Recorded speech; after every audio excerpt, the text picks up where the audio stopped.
All right, a little technical difficulty, but we now have a microphone. Although I'm loud enough, you probably would have heard me.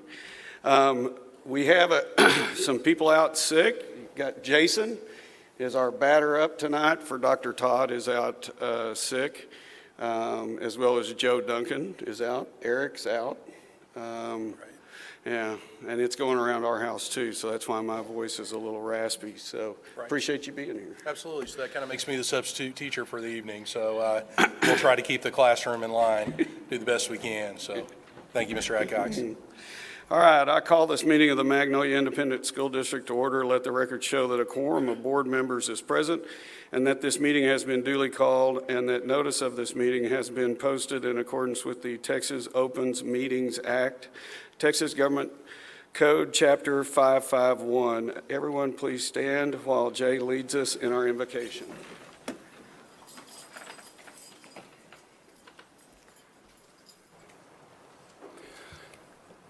As has long been the tradition here in Magnolia ISD, we'll take a moment to say a prayer to thank the Lord for this opportunity. Dear God, thank you for bringing this board together, for bringing all these wonderful people here to participate in this proceeding, for keeping them safe. We pray for the health of our colleagues that are missing this evening and those in our school district who might be ailing. We thank you for the continued safety of all our children and our teachers and our administrators as they go through their days, and our bus drivers and everyone who participates in our school district. We thank you for the wisdom you've given this committee to sit up here and guide this district. In your son Jesus' name we pray, amen. Amen. If everybody else continue to stay standing at this time, I'd like to have our Students of the Month, Garrett Ruzak of the Magnolia High School. They didn't put that on there, but I'll say it. The Magnolia High School, and Aubrey Grimm of Nichols Sawmill Elementary to please come forward and recite the pledges. Garrett will start us out with the U.S. pledge, followed by Aubrey saying the Texas pledge. I pledge allegiance to the flag of the United States of America and to the republic for which it stands, one nation, under God, indivisible, with liberty and justice for all. Honor the Texas pledge. I pledge allegiance to the Texas, one state, under God, indivisible. All right. So now, if Mrs. Quinn will come up and present Aubrey Grimm to us.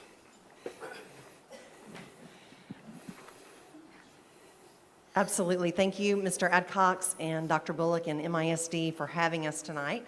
Ladies and gentlemen, I'd like to introduce you to Nichols Sawmill Elementary Student of the Month, Miss Aubrey Grimm. Her mom tonight is joining us, and her dad, Rebecca and John Grimm, and Aubrey chose to sit on the front row, so we are right here up front, and I love it.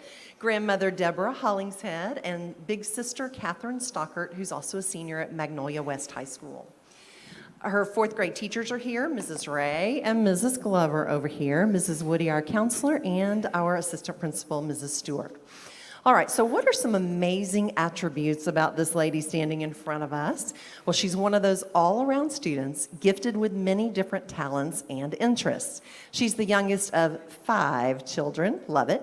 She's a great spectator and supporter at all of her older siblings' sporting events. She does gymnastics, right? Flag football, yeah. Basketball, and swimming. Wow. Oh, used to, she says, all right. She loves reading and just participated and earned second place in the Battle of the Books in the MISD district meet. She's an amazing artist who keeps a journal of all of her artwork, and she loves to perform in theater. She loves hiking with her family, except the Guadalupe Mountains, right? Aubrey is very involved with her church. She sings in the adult choir, and she is learning to play the organ, which that's really, really cool. She has currently 8 chickens, not 9, not 7, but 8 chickens, and she does love her chickens, she says. At Nichols Sawmill, she loves being in the chess club, and she loves being a library assistant. She's got a lot of love. She loves her teachers, and she enjoys working on all of her GT and REACH projects. Her favorite book, The Witch of Blackbird Pond. Why was Aubrey chosen for this very special award? Here's what her teachers state. Aubrey greets her teachers and peers with an amazing smile every single morning. Her positive attitude is contagious and refreshing. She's a model student, and she's respectful to all adults and friends, always being a positive role model for the 4 Bs at Nichols Sawmill. She strives to maintain academic excellence and gives 100% effort at all times, and her grades are definitely a reflection of these attributes. Most importantly, Aubrey is kind. She continuously lends a helping hand to anyone in need without being asked to do so. And that's not something that we can teach. You just got that in you, girlie. I love it. Her 4th grade peers look up to her, and yes, they do, and they know what a friend they have in Aubrey. When she grows up, she's not sure where she wants to go to college, but she wants to be either a veterinarian or a teacher because she likes the idea of working with children or animals. And I'm going to tell you, you need to check the salaries for both of those and to see how big they bite, both of them, okay? Because you'll want to know that before you choose. We are super proud of you, and we can't wait to celebrate you, Aubrey Graham, Nichols Sawmill Student of the Month.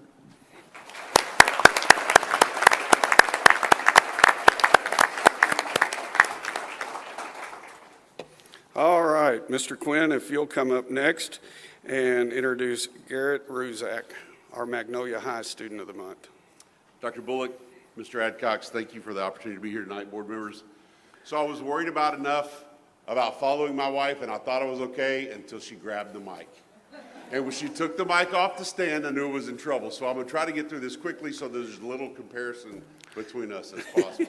We're going to focus on this young man right here. He is an amazing young man. Garrett is a senior at Magnolia High School. Garrett is here tonight with his mom and dad, Neil and Cassandra Ruzek, and his brother, Ryan. Also, our leadership team is here to support him in all the great things that he does. This young man, can you tell, right?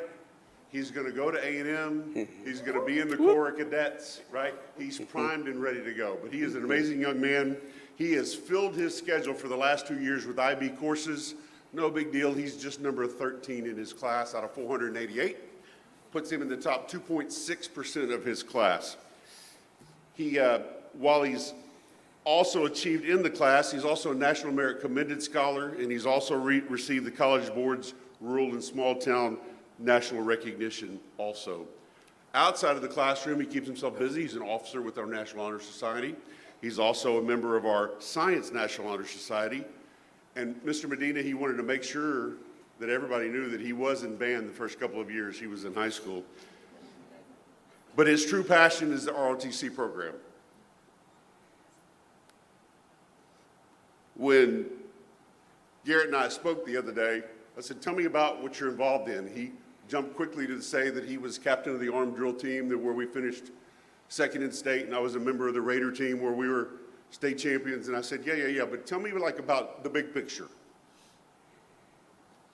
He said, oh, you mean being the commanding officer of our ROTC program that is one of the top 2, if not 3, in the state of Texas.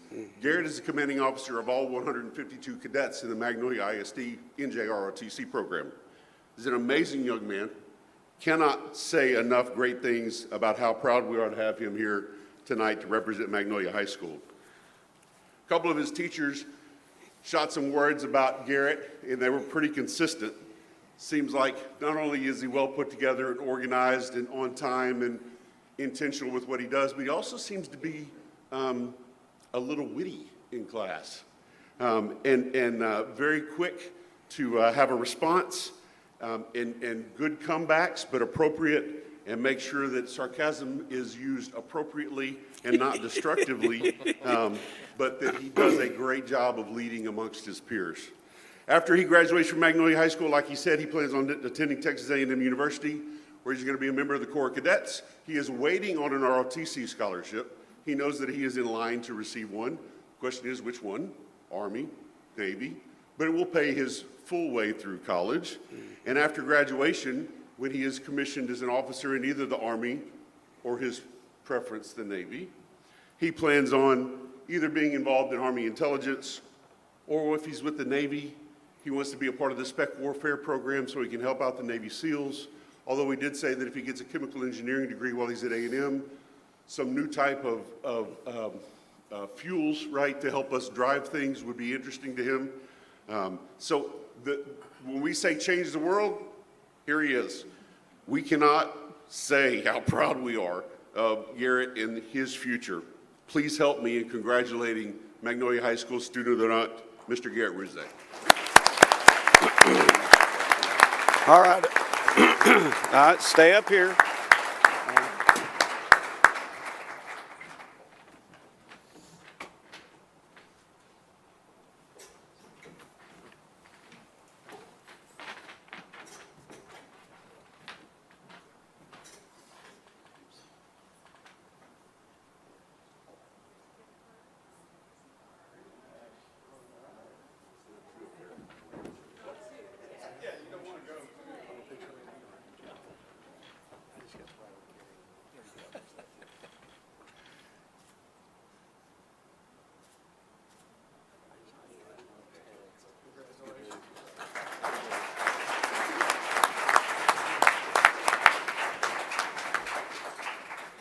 So I always tell the students, they're going to be the only person up here for their campus.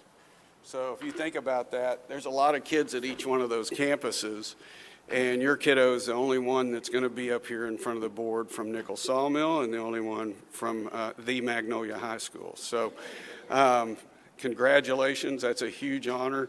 Can't wait to see what all you do over at A&M. Whoop, yeah, I know. My daughter's over there, so I can say that now. Yeah, I'm old enough, aren't I, that I can actually say whoop. I think she hit the point where she can too. And I can't wait to hear all the great things you're going to do in the rest of your time here in our school district. So we're very proud of you. All right, so with that, Dr. Garza.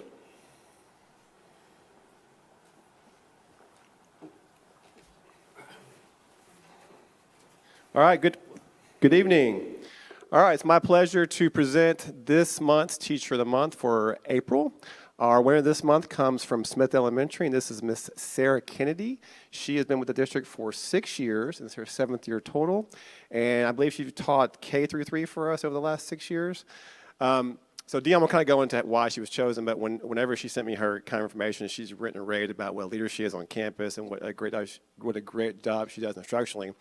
And we went to meet with her at her class last week. We kind of took her by surprise, and she was a little taken back. She wasn't dressed properly, according to her. But yeah, it was great. But her kids were fired up, man. I tell you what, they were fired up, and they were so well behaved. So, and that's just a microcosm of what she does. So thank you so much for your service to MISD. All right, thank you, Dr. Garza, Dr. Bullock, and the board. I am so excited to present to you Sarah Kennedy. So Sarah is one of those teachers that every principal dreams about. Dr. Garza mentioned how her kids were so well behaved. Like, the transitions are silent. They use every instructional minute. And Sarah is so loyal, and she is all in. She will do whatever it takes. One summer I had to call her up and, make that call of, I know you're in 2nd grade, but we really need you in 3rd grade. And she said, if you asked me to come up there and clean the restrooms, I would. And I would never ask her that, but she would do it. Sarah is so dedicated to our kids. When we need somebody to model, like whether it's a new teacher, RLA, math, he teaches math, the first person we think of is Sarah Kennedy. Tiffany Day, I'm not sure if Tiffany Day is here, but we are constantly like, go see Sarah, go see Sarah. She is joined today by her teammates who have come to support her. I don't have a favorite team, but if I'm going to have lunch and hang out with somebody, 3rd grade is where I'm going to go, because Sarah is a huge part of that. She is dynamic, she does whatever it takes, and she gets the job done. So Sarah Kennedy, thank you so much for everything you do at Smith Elementary. The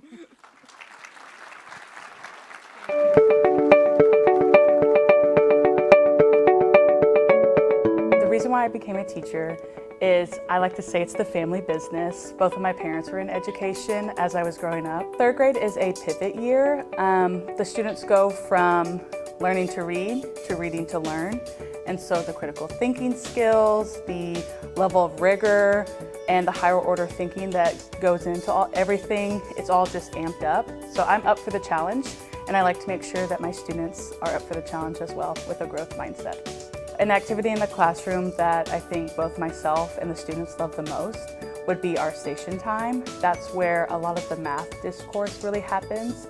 And so though we want our students to be as independent as possible, I think partner work is so valuable. They're going to have coworkers one day or people different than them that they're going to have to work with and come to a solution together. So I think math is just an amazing subject as well for that to happen.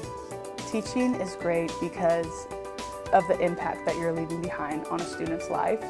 I always look forward to seeing them next year in the 4th grade hallway, but one day I'm going to see a student at the grocery store or just somewhere around the community, and I'm like trying not to get emotional, but I can see one day, you know, I'll be able to see how far they've come, and just to know I'm a small impact of that, it's so rewarding.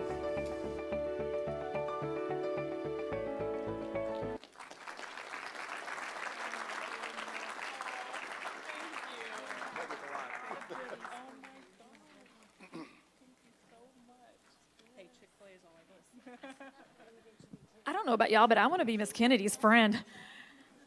She makes it sound like so much fun. Miss Kennedy, on behalf of the Magnolia Education Foundation, we want to thank you for all you do for our district. That was a fantastic video, and everything you said makes me, what I just said, we want to go hang out with you. I want to have lunch with you, Miss Kennedy. On behalf of the Magnolia Education Foundation, Gringos, Raising Cane's, HEB, and Chick-fil-A, we'd like to thank you for all you do for our district.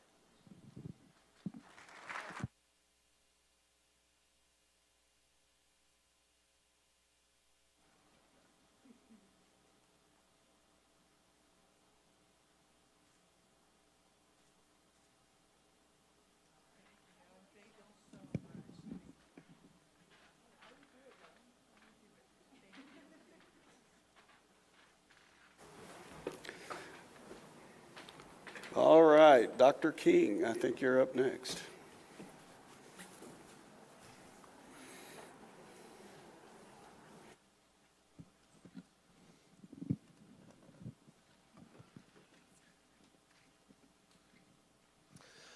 Dr. Bullock, Mr. Adcox, board, thank you for having us here again this month to recognize our SROs of the month. As I've said, it really is my pleasure to recognize these fine folks. They do such a good job on our campuses of keeping our students safe, our faculty safe, but more than anything, we just appreciate the fact that our students get to interact with police officers in a positive way. And you don't always get that outside of schools. Sometimes you do, but in our schools, we want our students to know that our officers are here to protect them, to serve them, and to build a relationship with them and keep our schools safe. So again, it is my pleasure to recognize Deputy Crabtree and Deputy Siebert here today, but I want to go ahead and let Mr. Cooper come up and say a few words about Deputy Crabtree. Hi, I'm Brian Cooper. I'm the principal at Alpha Academy, and I've had the pleasure and privilege of working with Officer Crabtree on 2 different campuses. We were together at Bear Branch for a little while, and then so I knew her when she was coming over to our campus. And I just want to let you know that one of the things I appreciate about you is your consistency and your willingness to jump in and do whatever. Every time I ask her, hey, there's something weird in the parking lot, come out here with me, she jumps on it. She checks our doors every day in the afternoon. We kind of race to the back door to make sure, because we both have to touch it to make sure it's locked, because we can't just trust that we can see it, and we've done it before. I've seen her, like, I'll go touch it and rattle it, and she sees me do that, but no, she's got to go check it herself just to make sure I did it correctly. So that's the attention to detail that she has for our campus. And the thing I appreciate most, our students, we're a smaller campus, and the connections she makes with our kids, the conversations she has with them in the hallways, they come to her and ask her all kinds of questions at lunch. It's really entertaining to listen to some of them, but she comes up and she's like, oh, so-and-so's graduating this week, and so-and-so's fixing to graduate, and gets excited, and those relationships are really important to our kids and our staff, and we really appreciate it, and thank you for being part of our team.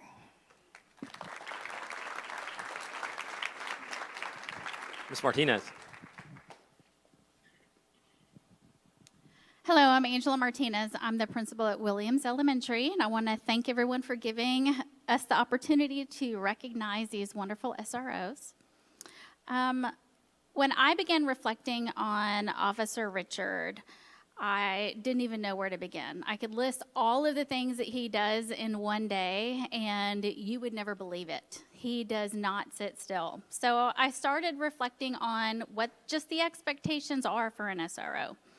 So we all know that they're responsible for safety and security of a campus. We have a vast campus with lots of doors, multiple parking lots, and he is constantly checking them over and over and reporting any concern that he has. His duties sincerely last all day long. Another expectation is to be available. He is so available that for the first 2 months I was on campus, I did not know where his office was. He was always out and about. He's in the office asking if there's anything that he can do. He's making deliveries, including breakfast. He's checking gates. He's going to portables. He's walking around the perimeter. Additionally, he establishes healthy relationships in the school setting, and he does that with students, parents, and staff. He communicates with anyone and everyone, and he does so patiently, even though I know he doesn't think that he does. He does a great job with that and is a good role model to us. Students and staff love him, and our parents do too, and that is all over our social media right now. With Officer Richard, what I want you to know is it's all about service. If he sees a need, he's going to fill it.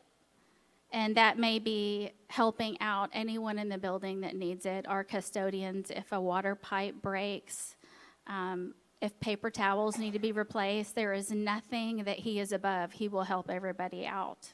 He is a kind soul, and he has a giving heart, but he is also extremely humble. So I am sure that it is very painful for him to stand here and hear these things. He's exactly the kind of person that you would want on your campus as an administrator or a parent. When he's not at school, you'll find him outdoors, often camping and spending time with his wife. And whatever it is that he's doing, we encourage him to relax, because I can testify that he has earned every single minute. Williams is honored to have you recognized as our SRO.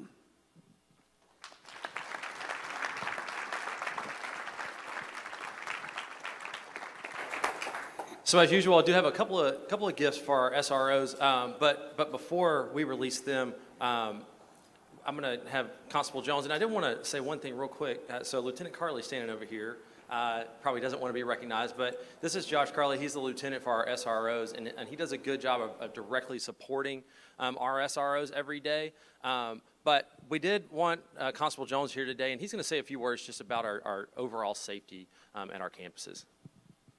Thank you, sir. I want to congratulate Deputy Crabtree, Deputy Siebert. They come out every day. They're the ones that put that uniform on every day. They show up at your schools. When you're dropping off your kids at school, they're out there meeting the kids, high-fiving them, getting them out of that car, making the parents feel a little bit better about dropping their kids off at the school. With everything going on these days in this country, that gives somebody a little bit of peace for their day, then that's what we want to see. They go above and beyond, and not just these two. We have 20 deputies assigned to Magnolia Independent School District. With the forethought of the board, after 2018, we ended up putting an officer in every school in this district. And every school in this district, which is big, because back then, that was 2018, 2019 school year. We were the only ones in Texas that were doing that. We were the biggest school district in Texas doing that. So with everything going on in this world, this board has stepped up to put somebody in there to stop a threat if it comes up.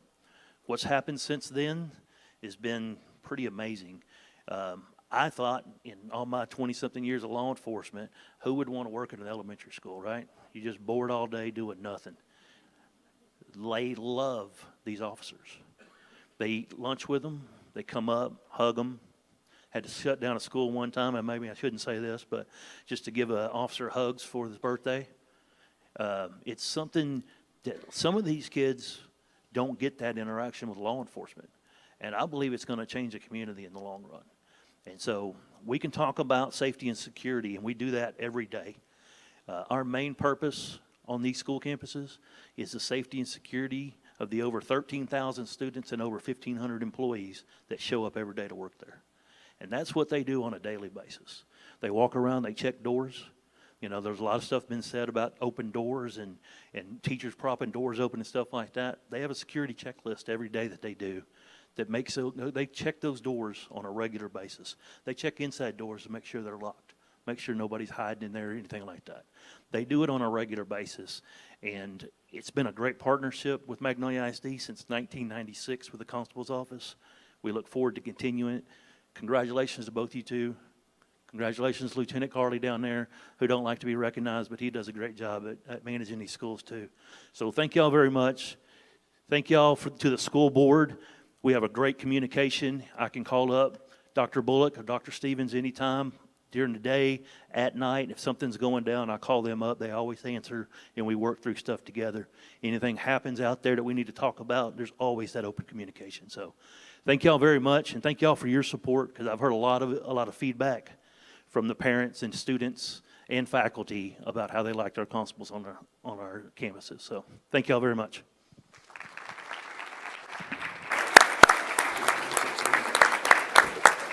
Constable Jones, I just wanted to say for a second, the reason this works is because of your leadership. Works because the relationship that we have that's been all these years of Precinct 5 constables being in our schools, and I don't know that this could be replicated just anywhere, but I appreciate your leadership, sir, and what you do for our schools. Lieutenant Carley, you as well, not one to be recognized over there, but all the same. Guys, thank y'all very much, and congratulations to our 2 honorees this month.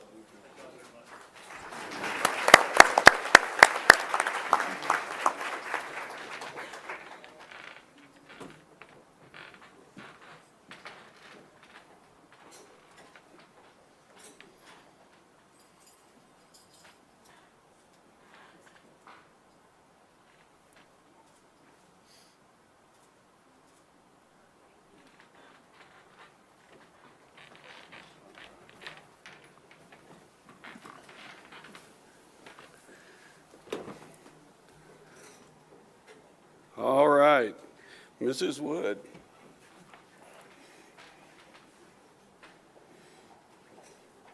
I see a bunch of medals out here. You going to tell me? Okay.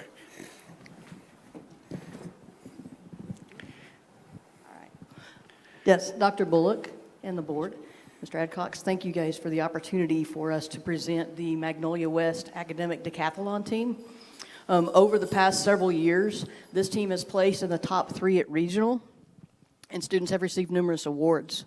This past year, these West students won 45 individual medals and placed first in Super Quiz at regional. They advanced to the Division II state competition in Frisco, where the team placed 8th overall, won 2nd place in Super Quiz, and added 5 individual medals. I'm going to allow Ms. Catherine Page, who's been their sponsor for the past 7 years, introduce these students and give you a little bit more details of their accomplishments. Okay, thank you. It's funny, this is actually a speech class, and I always have stage fright when I put a mic in front of me. So I did prepare my speech so that way I wouldn't forget anyone's name. So when I do address you in just a second, if you'll just take a step forward when I'm saying your name so they know which student I'm talking about. First of all, I want to introduce to you what Academic Decathlon is all about, so that you understand just how incredible these students are. The program is a nationally recognized program that offers scholarship opportunities and gives students accolades to add to their college and scholarship applications. Academic Decathlon is a very rigorous program. Each of these students compete in 10 events at competition, and these events include essay, a 4-minute memorized speech, a 2-minute impromptu speech, a professional interview, and then competitive exams in math, science, music, art, literature, history, and economics. Math this year was focused on trigonometry, and science was focused on chemistry this year, so 2 tough subjects there. These students put in many hours studying and preparing for their competition. This year at regional competition, Magnolia West took 1st place in Super Quiz and 3rd place overall team. They won 45 individual medals, placing in every single event at that competition. Then, as a result of that, their score advanced them to state, where they competed in the State Division II competition in Frisco, Texas, where they won 2nd place in Super Quiz and 5 more individual medals. So they were incredible. Another bragging point there is at regional, where they came in third place behind Montgomery and Lake Creek High School. They made it their mission to prepare extra hard for state, and at state, they surpassed them and placed 8th overall at state competition. So quite an accomplishment there. Now I want to recognize each of these students and what each of them accomplished in these competitions. So first, with our honors team, Caitlin Condon. She placed 2nd place in science. Then Vidi Patel.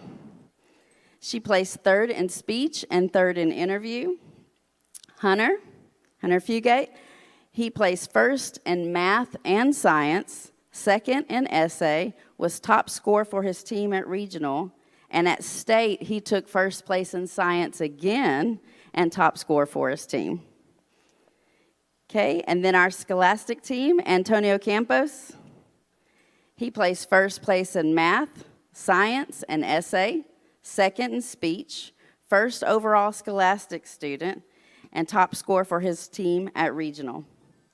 So, Joshua Patagallan, he placed 1st in music and speech, 2nd in math, 3rd in art, and 3rd overall scholastic student, and at state, he also placed 3rd in art. Danny Zelaya. Danny placed 1st in economics, 2nd in essay and literature, 3rd in speech and interview, 2nd overall scholastic at regional, and at state, Danny won 1st place in literature and music and tied for 3rd place in art. She was also top scorer for her team at state, and she actually placed 6th overall in her category at state. So great accomplishment. Our varsity team, Vance Eaton, 2nd place in art, science, social science, and speech, 3rd in interview and economics, and 5th overall for varsity at regional. Jaron McHugh. Jaron McHugh placed 1st in art, economics, and speech, 2nd in essay and literature, 3rd in science and social science, 3rd overall varsity, top scorer for his team at regional, and at state, he was also top scorer for his team. And Yasmin Moreno, 1st place in math, 3rd place in art and science, and 4th place overall varsity at regional. So yes, an incredible team. Each of these students were amazing this year and very inspiring to work with. Many of them will be returning to our program next year, with the exception of my 4 seniors I'm going to miss. I do want to recognize one student again, Antonio Campos. Will you step forward? I want to recognize him. He's currently serving as our president of our organization. And as our program struggled to hold together during COVID, like so many of our school programs did in high school, he made it his personal mission to recruit and build this strong team you see standing up here this year. So I definitely want to give him recognition for his efforts and hard work, because he put together an amazing group.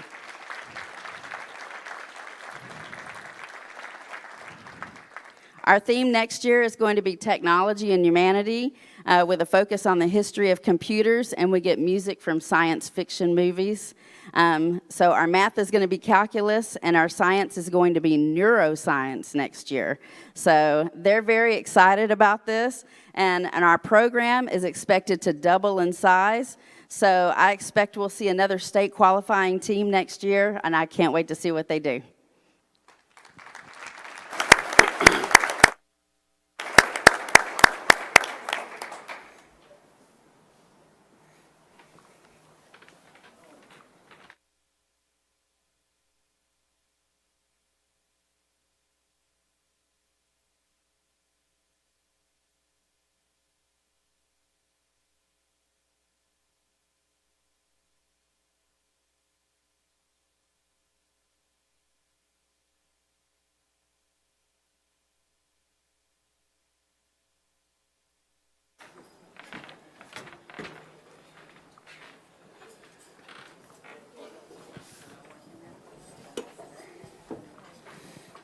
Hello?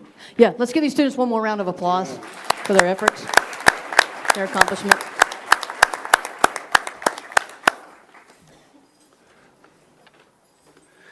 That is amazing. I'm impressed. You guys, I don't know what to say, other than I'm glad I wasn't trying to answer any of those questions. And when I hear about next year, it sounds like even more fun for you guys. But you represented the Magnolia West High School very well.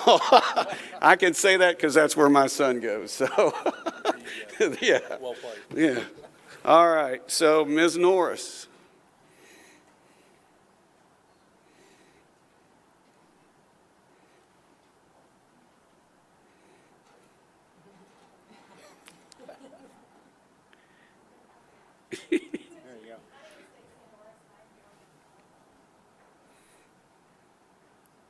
Is that better?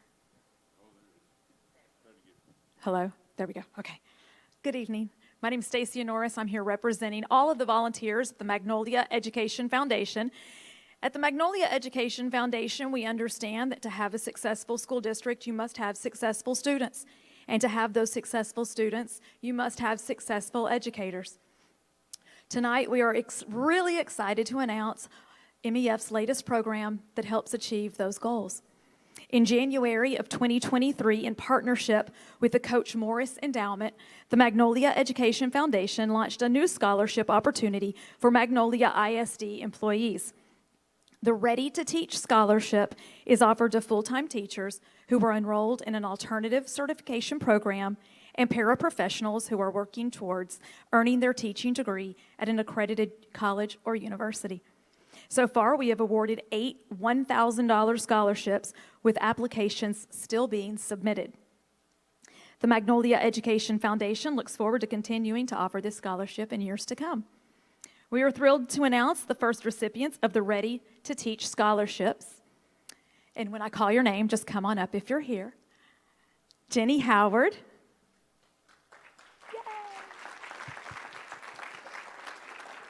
Yamalez Velez. Lauren West, Rachel Kruger, Brittany Swearingen, Haley Belinsky, Heather Warren, and Erica Agnew.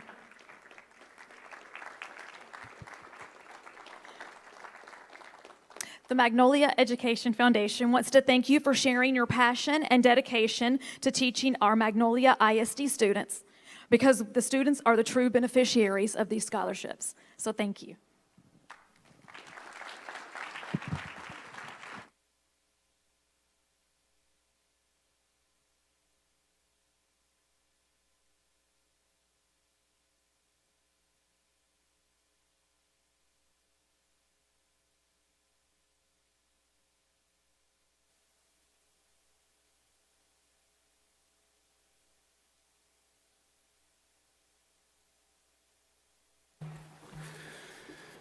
All right, that concludes our presentation and recognitions. We'll now recess for a 5-minute break so that those of you who would like to take this opportunity to leave may do so. All right, so I don't see any forms up here. Do we have anybody speaking? All right, so I can skip that part of it. The one thing that I neglected to do, and I apologize, is thank the Magnolia High School Floral Department for all these arrangements that are up here. And I didn't do that while everybody was here. I wish I would have. So next up, Dr. Garza. All right, good evening. So Amy and I are going to present some information about the proposed accountability system for next year. There are some significant changes coming our way that the state has not quite yet put in place, but they're going to some capacity. So we're going to kind of give you all a heads up on that. Amy will start off with some of the details of it, and I'll come at the end and talk about what it means to us personally. Good evening, Board. Dr. Bullock. The state has been working on an accountability refresh since last summer. So we're going to talk about some proposed things that they're looking to put into place. Domain 1 looks at student achievement, and this really just encompasses how well are students performing on the STAR test. For high school, this domain also includes the CCMR component, as well as the graduation rate and annual dropout rate. They are looking at changing the scaling for the CCMR because across the state, schools are doing so well in this indicator. So they're looking at moving that A from a 65 to an 88. Domain 2, school progress. Part A looks at academic growth. How well are students performing in the current year compared to last year? And you can see how many points will be awarded for each one of those categories. In addition, they're looking at awarding bonus points for students who did not do well last year, but perform at approaches, meets, or masters this year. Domain 3, closing the gaps. In 2022, this is what closing the gaps looked like. It evaluated up to 14 student groups, and for each of those student groups, there was a target set. We either met the target with a yes, or we didn't meet the target with a no. Looking ahead, this is what they're proposing for 2023 in closing the gaps. They're looking at narrowing the focus of those student groups to 4 student groups instead of 14. Those groups would be all students, the 2 lowest performing racial groups, and a new group called the high focus group. This would include your economically disadvantaged, your emergent bilingual, your special education, and you're highly mobile. So instead of getting a yes or a no, we would get points, 0 to 4, for how well we're reaching that target. And there would be different targets for each school type. So elementary would have a set of targets, middle school would have a set of targets, and high school would have their set of targets. Okay, so what's all that mean to us? So in the past, when it comes to a district rating, what the state would do is they would put all the tests that all the kids took across the district, put it in one big pot, and then take that, and we would get our district score for approaches, meets, and masters, growth, and so forth and so on. Now they have deemed that system to be outdated, and so now they want to do it with a weighting system. So, and I'll try to explain this slide here. So what you have in front of you here is how they would kind of rate schools how they rate districts going forward. So they would assign each campus a weight, and the weight is based on your enrollment as of October 28, 2022, which is snapshot date. But you'll notice the elementary campuses are actually kind of small numbers. They only look at grades 3 and 4 because those are actual test takers. So it's actually our enrollment for grades 3 through 12. So you'll see that on the student count for October 28, 2022 was 10,622. So they then will take every campus's enrollment and divide it by the 10,622, and that gives you your weight. So we'll look at MHS, for example. That's in row 2 right there in front of you. Their weight for each category is 21.06. So if you look at Domain 1, last year, and this is a very simplified version of this. They'll have more complicated with some more stuff coming out. But for simple math, Domain 1 for MHS last year was at 88. They would take the 88, multiply it by the 21%, and that's the MHS contribution to the district score.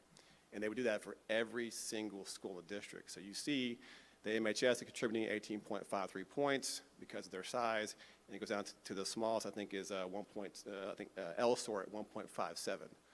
So LSOR could score 100, and the most they would give us would be 1.79 points. So it's kind of it's a different way to do it, and they will do that for each of the domains, domain 1, 2, and 3. And they will then add that weighted score, and you'll see that number at the bottom. That's our district score for that domain. Okay? So for domain 1, for example, we would become an 85.41 in this weighting system. Is that clear as mud? Any questions on that slide? There's a lot going on there. I can acknowledge that. Okay, so what's that mean to us as far as our grade? So if you look at last year, our domain 1 score last year was a 90, we were a 93 in domain 2, and we were an 86 in domain 3. On this new weighting system, our best estimate is we would be an 85, 87, and 79 because of the weighting system.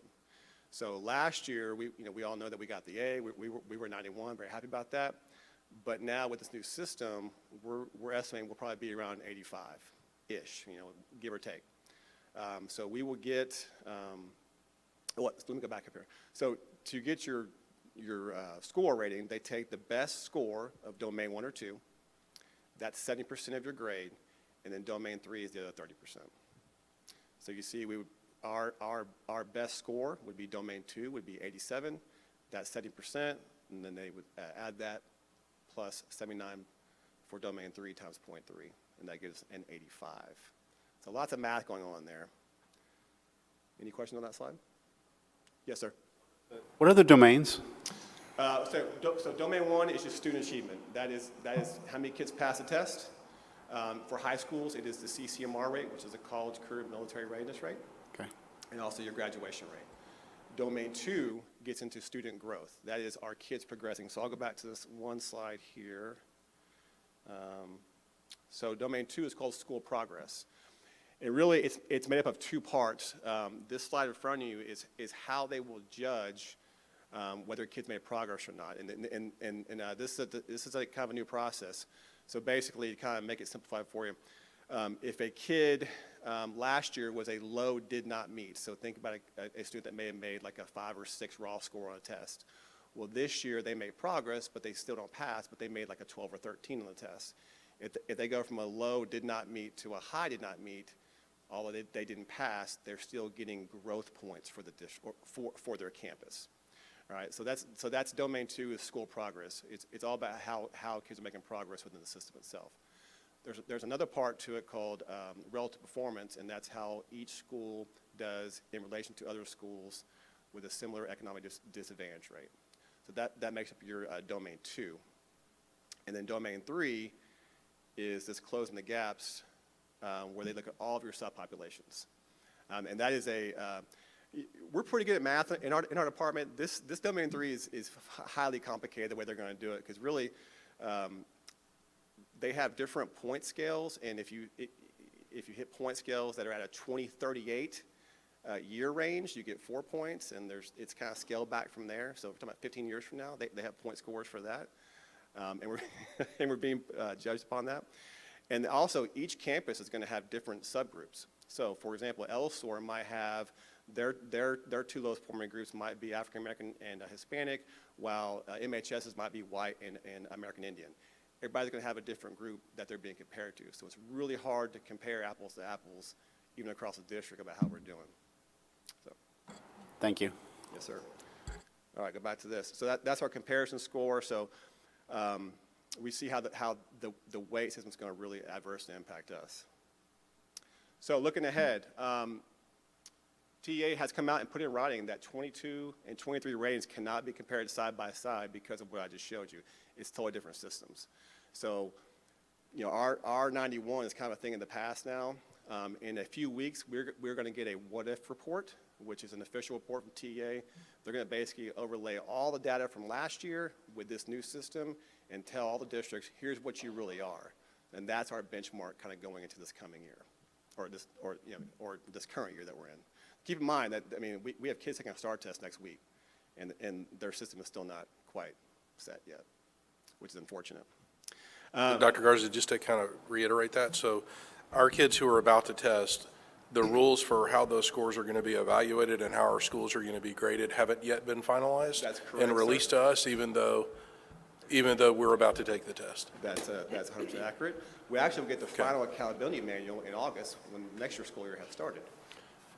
And so, in effect, they're not making some of these decisions till after they see the scores come in, and then they decide how they want to evaluate them. That's very accurate, sir. And so, would it be fair to say that an analogy of they're kind of moving the goalpost on us during the fourth quarter would be accurate? Yes, sir. Yes, and actually. And maybe even again, once the game's over and they know the score, then they're going to move them again. Correct. Okay, I just want to make sure. Loud and clear. Challenging environment we're So working actually, in it gets better. academically. We won't get official results for grades 3 through 8 until after the next school year has even started. Until August 11th, we start school August 9th, and we will get our official accountability ratings in late September. So we're talking 6-7 weeks into next school year, we will get the autopsy on this school year. So we will do our best to disaggregate that we are given, but it's a complex system that they put in place. We just figured out the old one, and now they're changing it again. So, Dr. Garza, just to clarify, so in 2022, you could have a school that has an A rating and did very well. yes. So 2023, because our teachers are so awesome, the kids just keep getting better. They do. And you could actually do better. Absolutely. And so there's more growth, but you could actually end up with a B rating? Yes, ma'am. That is actually not only possible, it's likely. It's likely. Yes, ma'am. Okay. So, and actually all of our benchmarks and tests throughout the year, as a school system, we are moving ahead at a very nice rate. We're very, very pleased with the progress we're making, but to get A is going to be very, very difficult. That's a new system, unfortunately. I remember one of the lawmakers saying that a C was a good grade, that you should be satisfied with that, and it didn't work that way in my house. I'm just going to come, I'm going to say publicly, my father was not at all impressed with that, and it looks like they're just trying to drive it down to that so that they can say, basically, see, here's what public school's doing. They're dropping, and the reality is you're changing the way you score it and creating lower and lower scores on schools. Exactly what they're doing. I feel like they're trying to build a case against public education, and just what Sonia said, because all parents understand is A, B, C, D, E, Right. F, no E in there, and so I just think it's a poor way to do it, especially when you guys have worked so hard to really figure out the nuts and bolts of the old system and to figure out how to score well. And I feel like we have this conversation every 2 years when the legislature meets, and so they change it every 2 years. And so however we did 2 years ago, we can do better, and it's going to look worse to a parent and to the media. Yeah. So. So like I said, we will get a what-if report in a couple weeks, and that's actually our number that we'll be building from. So if it's 95, 86, then we're trying to get up from that number and so forth and so on. But the 91 is kind of last year's news, so to speak. Fortunate that you can have in 2022 have an A and only have your kids improve, and then you get deemed a B. Yes.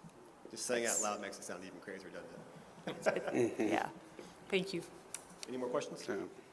Just God bless you for having to figure it out. It's like they come up with something new all the time.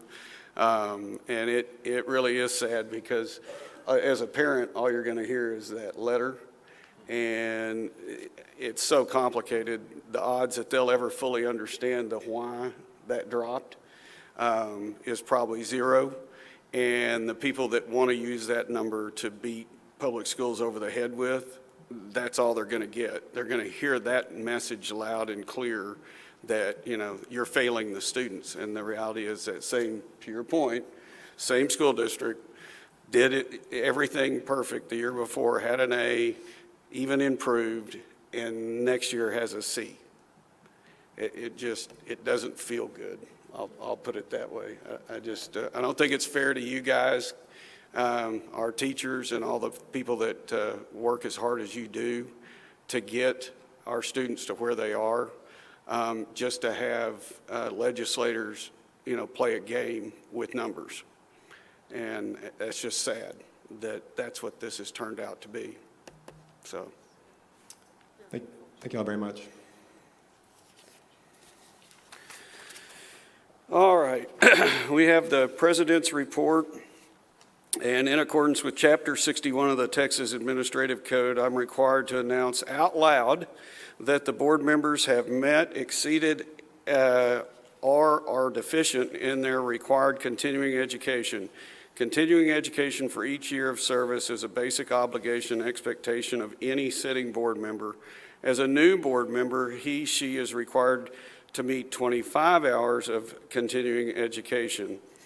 Experienced board members are required to meet 15 hours each year thereafter. I'm pleased to announce that Dr. Travis Moffitt, Joe Duncan, Sonia Ebel, Gary Blizzard, Dasha Owens, and I, Chuck Adcox, have met or exceeded all required hours of school board continuing education training from April 22 through April 23. Newly appointed board member Jay Michaels still has time remaining to complete the additional hours of continuing education requirements and will complete it prior to his deadline, which is December of 2023. All right, with that, we will move on to our consent agenda. This portion of the agenda consists of items to be routine and will be enacted by one motion unless separate discussion is requested. Has everybody had a chance to look at the consent agenda? Does anybody have any questions on it? All right, if not, if there are no questions, I need a motion that the board approve consent agenda items A through E. Motion by Sonia, seconded by Dasha. All in favor? Motion carries. Next is the considered agenda. Next up on the agenda is our presenter, Ms. Leslie Scotty.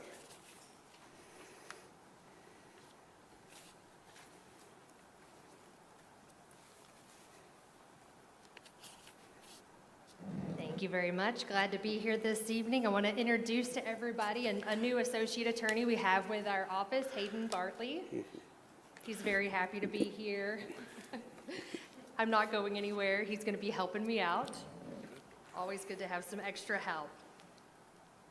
All right, let's talk about delinquent property taxes. I'm Leslie Scotty with Purdue Brandon, and as we go through this report, some of y'all have heard my spiel so many times. Please keep in mind that these are delinquent taxes only. The county tax office does an amazing job at collecting the tax levy before it even goes delinquent. Your citizens do a great job of paying their taxes before they go delinquent.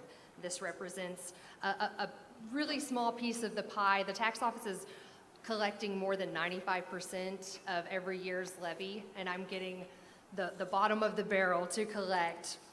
So, by law, taxing entities, such as the school district, contract with attorneys to collect their delinquent property taxes. And just by way of reminder, I like to remind you that we are paid from what is called a collection penalty, which is a statutory penalty that attaches to the property tax and becomes part of the delinquency part of the tax lien attached to the property. That is passed on to the taxpayer. That is of no cost to the school district.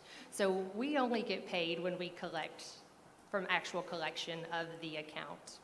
So I like to keep that in my report by way of reminder. So many of these accounts in this collection report are the 2021 delinquencies that were turned over to us last July. We're still doing our phone calling and letter writing, which brings me to our first chart, which is the account breakdown chart. It is a snapshot of the entire delinquent roll and everything we have. We have them all categorized, which helps us direct our staff and get the results that you like and that we like.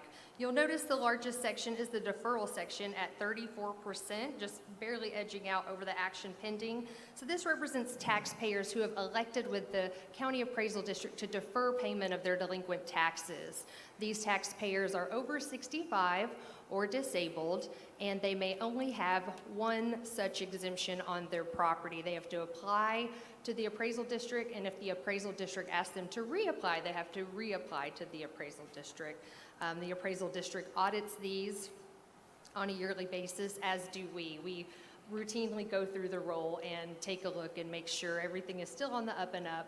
And once the property is no longer used as the taxpayer's residence homestead, for example, they sell the property, it will get paid in closing.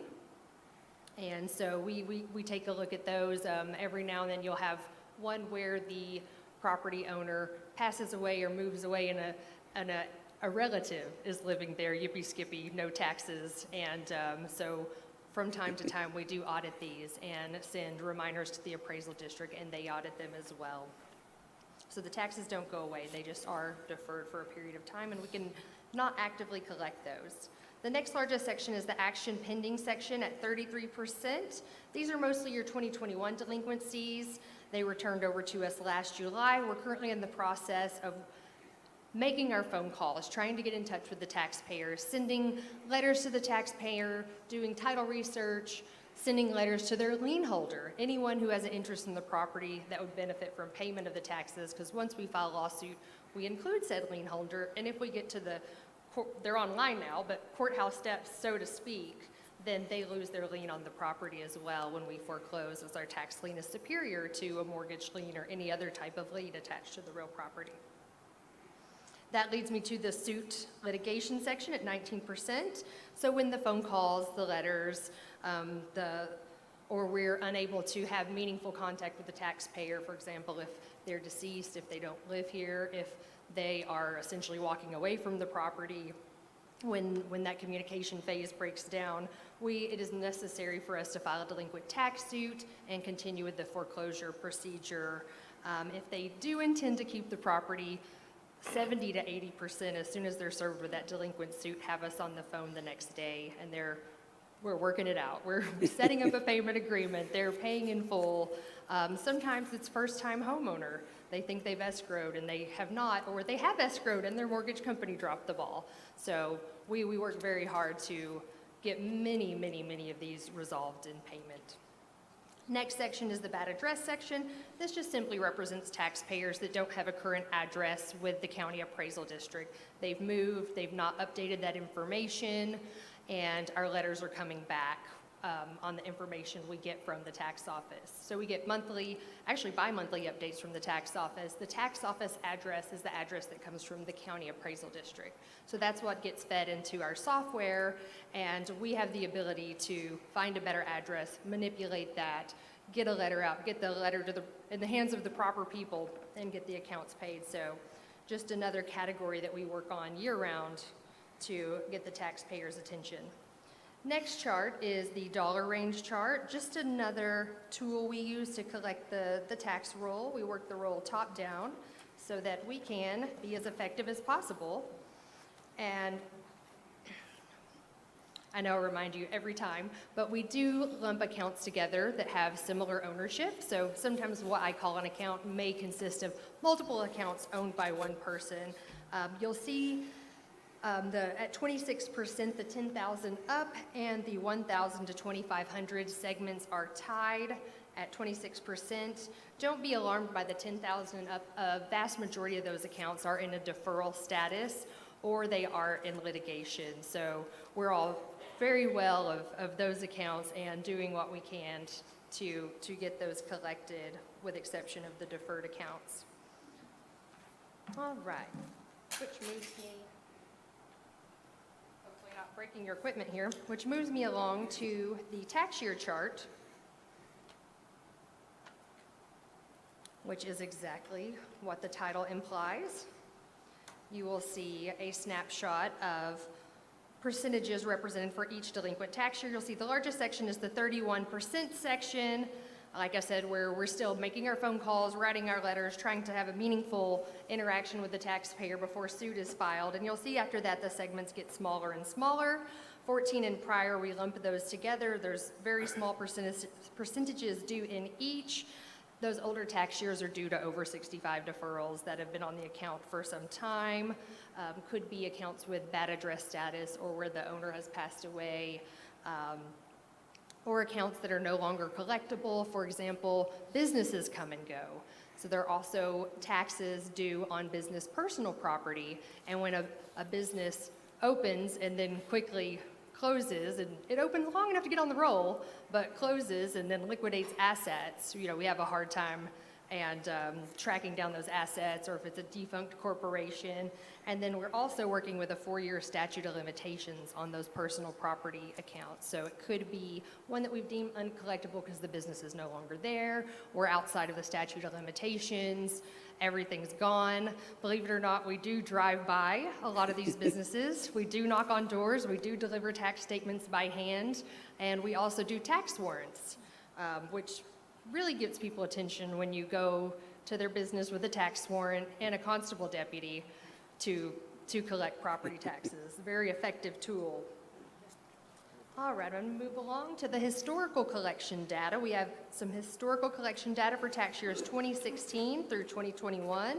I won't bore you with the details, but you'll see a progression of how the accounts are collected through the years. You will see the initial base tax amount that was turned over to us at the top of the chart, and you will see represented the amount that is collected versus the amount remaining. So for example, on 2016, we're almost 94% collected on that tax year, and we have those charts on through 2021, and we're almost 64% collected for 2021, which we just started on that last July. So, and we'll get the 2022 taxes in July of this year.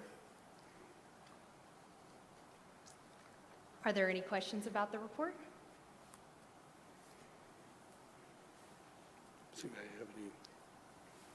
Nope.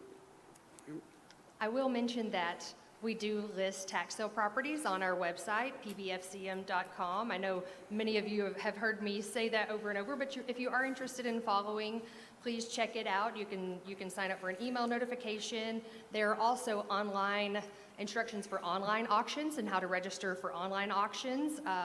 The county commissioners last year passed an agenda item that moved all of the tax sales online.